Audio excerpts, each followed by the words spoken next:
Samuel, la révolution en Iran semble être une question de temps. C'est ce qu'a déclaré mardi le secrétaire américain à la Défense, Léon Panetta, affirmant que le mouvement de réforme iranien était en train d'apprendre les révoltes en Tunisie, en Égypte, en Libye et en Syrie.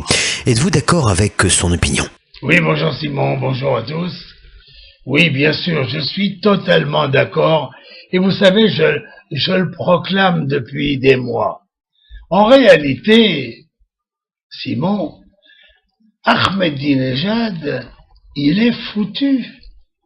Il y a longtemps il a d'abord été la grande erreur discrédité par les religieux qui gouvernent quand même quelque part ce pays. Et il a eu le tort de se mettre les religieux à dos.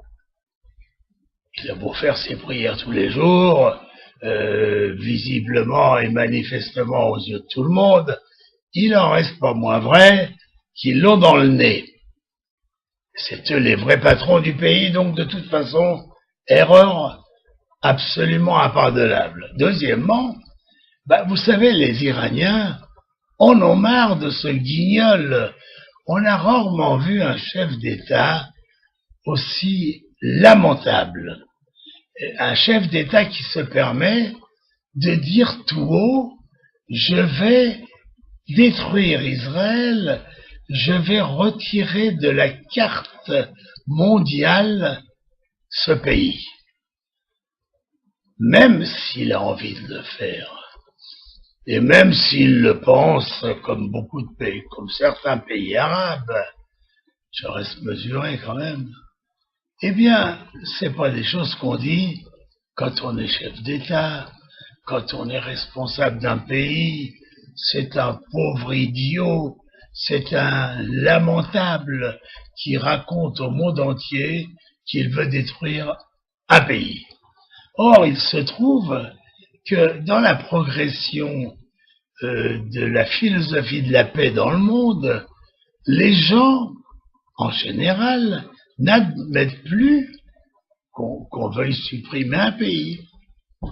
Alors, quand il raconte des histoires comme ça, il est condamné par le monde entier, mais il est d'abord condamné par son propre peuple, qui veut revivre.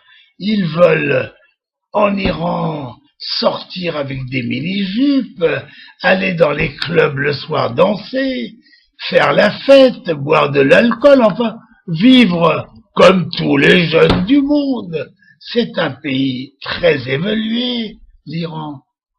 Ils sont tenus comme c'est pas possible. Alors, ils commencent à aller dans la rue, mais là, attention, nous avons là en face du peuple une canaille, un pauvre dirigeant qui use des armes avec une violence que Assad lui envierait. Celui-là, il faut se méfier, hein.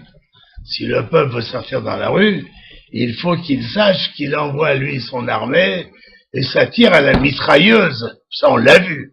Bon. Alors, pour le moment, c'est difficile. Le peuple a beau regarder du côté de la Tunisie, du côté de l'Égypte, du côté même de la Libye.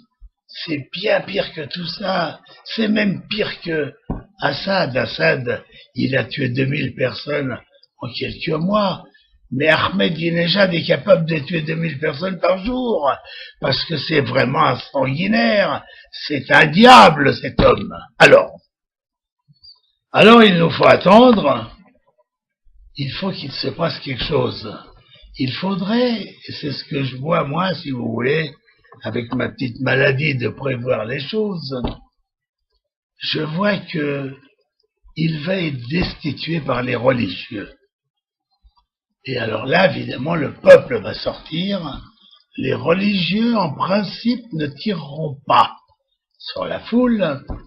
Il y aura donc un nouveau régime qui viendra et nous fêterons cela parce que ça sera un grand événement et pour Israël et pour le monde et pour le Moyen-Orient. Enfin, tout le monde sera content que ce peuple nous débarrasse de cette ordure d'Ahmadinejad qui vraiment ne mérite pas de régner dans ce pays.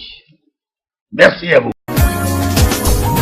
Dizengoff Center, l'espace commercial le plus vaste et le plus diversifié d'Israël. Dizengoff Center, une destination à ne surtout pas manquer lors de vos prochains séjours à Tel Aviv.